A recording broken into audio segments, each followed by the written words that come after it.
Today in the FIDE World Cup, Pavel Eljanov and Sergei Karjakin played their semi-final tiebreak match to decide who would go through to the final to face Peter Svidler and, more importantly, who would secure a place in the Candidates Tournament 2016.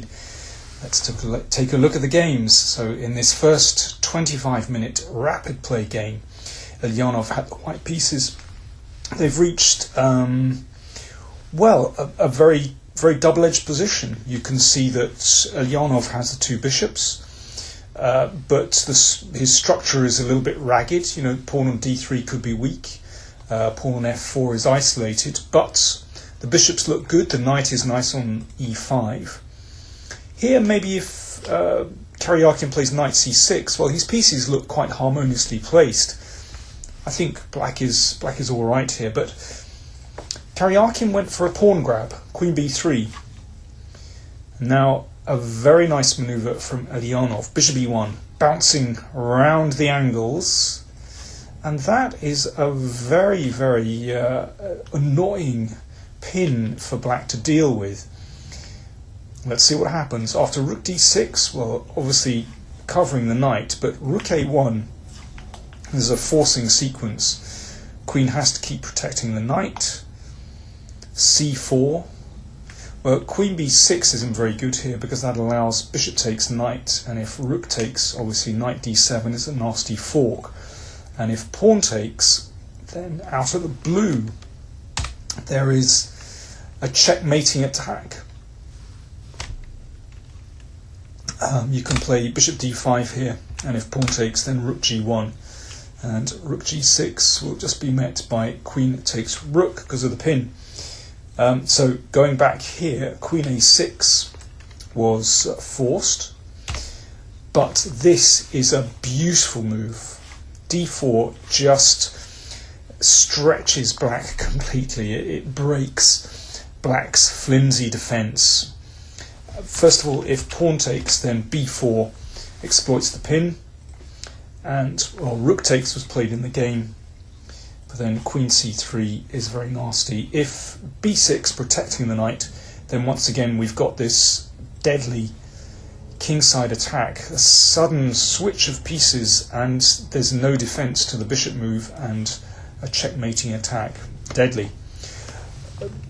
Karjakin here simply gave up the piece, but actually that endgame, a piece up with the two bishops, was very simple for Eljanov to win. So first blood to Eljanov, so that meant that going into game 2, Karjakin had to play for the win.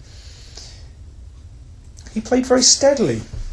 You can see in this position that the pawn structures from both sides are very regular. The only advantage that white has here really is his active rook. There's a potential advantage of the bishop against the knight, but at the moment the position is closed. It's going to be a tough job for white to win this, but watch what Karjakin did. e4, he played very patiently here. Now, if black wants to try to hold the position together, then knight f6 is possible. But I can imagine that Eljanov was put off by white gaining a lot of space, and you know that's potentially could have give black problems. So Eljanov decided to open the position, and the problem with this is that it could well provide an avenue towards that b pawn for white's king, and that's basically what happened. Little by little, Karjakin stepped forward and got close to the b pawn. I mean, there are various times when perhaps Eljanov could have defended better, but it's an extremely difficult position. Even here doesn't look too bad, but you can see now white is really gaining ground. The bishop is certainly very threatening when all these pawns are on light squares. I mean, all white's pieces look tremendous now. rook and bishop are a notoriously strong combination in the endgame. And it didn't take too long to crack black's position. I think this is a classic case where white managed to find two weaknesses. Well, one weakness is obviously the b pawn, and now the second weakness are these pawns on the king side. And little by little, white wormed his way in, and that one was fatal. You can see that knight is really floating around. It hasn't got a good anchor in the position. And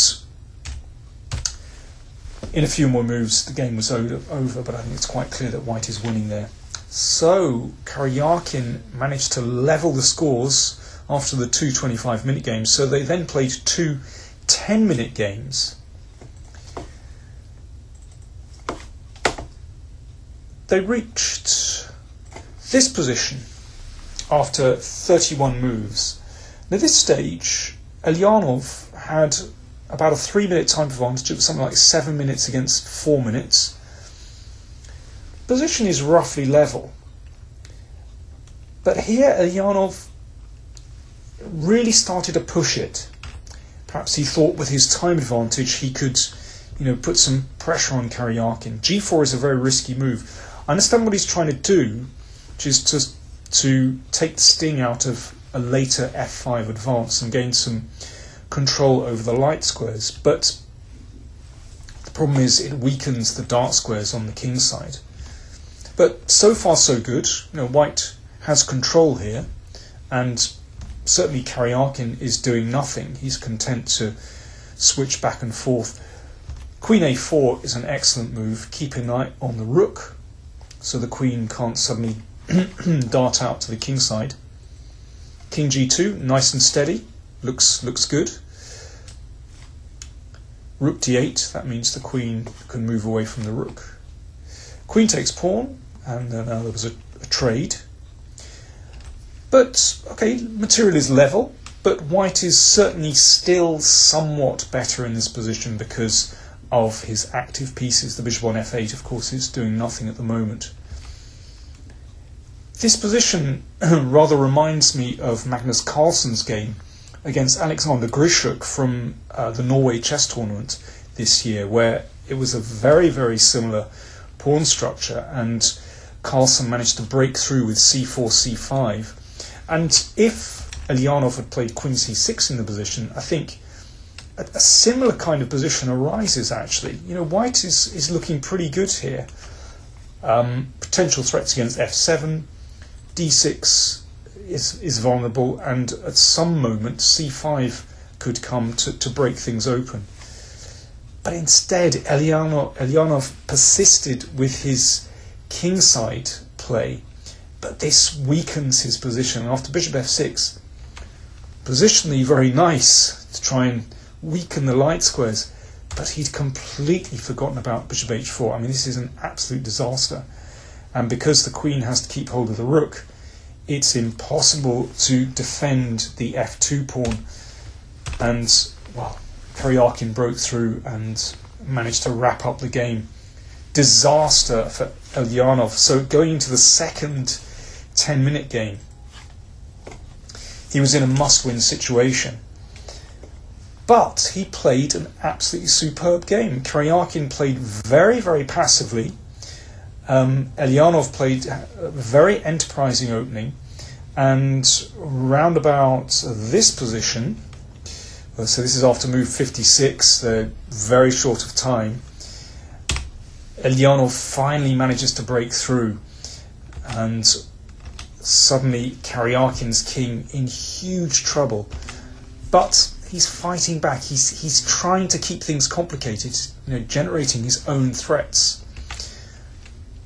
Very sensibly, Eljanov made a practical decision to trade queens, just to safeguard his own king. Now, he's a lot of pawns up here, so it made a lot of sense. Now they go into an ending with bishops of opposite colour.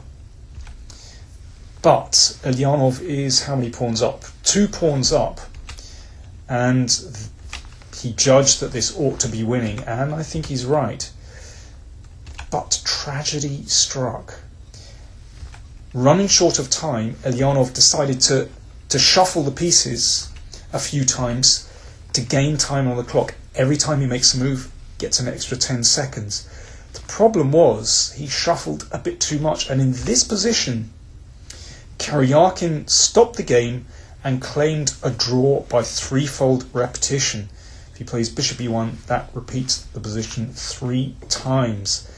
And the arbiters upheld his claim, and so a draw was agreed. A tragedy. Let's just go back to this position. Here, well, I can understand it's not why Eljanov tried to gain time, because it's absolutely not clear how black should make the breakthrough. Should you play b5? Should you play bishop b3? Should you play h4 and create a pass pawn on the king side first? Well, it looks like bishop b3 is a fairly simple way to win, unless I'm misjudging this. But let's have a look. So bishop b3, well, white takes the pawn, bishop takes pawn. Now, if white tries to recover one of those pawns, let's say bishop f2, then bishop b5 is a very annoying move for white to meet. Obviously, if the king goes to d4 or e3, then you can't pick up the b pawn. So let's say, well, it doesn't really matter, king d2. But this allows black's king in, and this is absolutely fatal. If bishop b6, king f3, can take here, king g3, and those pawns on the king side are just going to roll through. White can't stop those. Going back to this position, so bishop b3, let's just see this again. Bishop takes. Now, what happens if white waits and simply tries to shut out black's king? Well, I think this is still winning. I think h4 is a good move. Now, there are probably several ways to win this position, but I like this move. Probably just play king takes pawn actually, but a4. So first of all, let's keep white's bishop busy over there. Then bishop h5. And the threat is just to play g3. So for example, if white waits, say like this, then g3 followed by king g4 to support this pawn, and black wins. And if king f2, then you take on f4. And white is just stretched here, so one piece has to take care of the g-pawn, and then the king goes over. And if the white king goes over, then you can shepherd the g-pawn down the board. It's too much. There you go. So tragedy for Eljanov. Such a hard-fought match. It's a pity that he was tripped up right at the end. So there we go. Karjakin goes through to meet Peter Svidler in the final of the World Cup, and he also becomes a candidate in the tournament next year. So that means Svidler and Karjakin go through to the candidates tournament in 2016. Thanks for watching.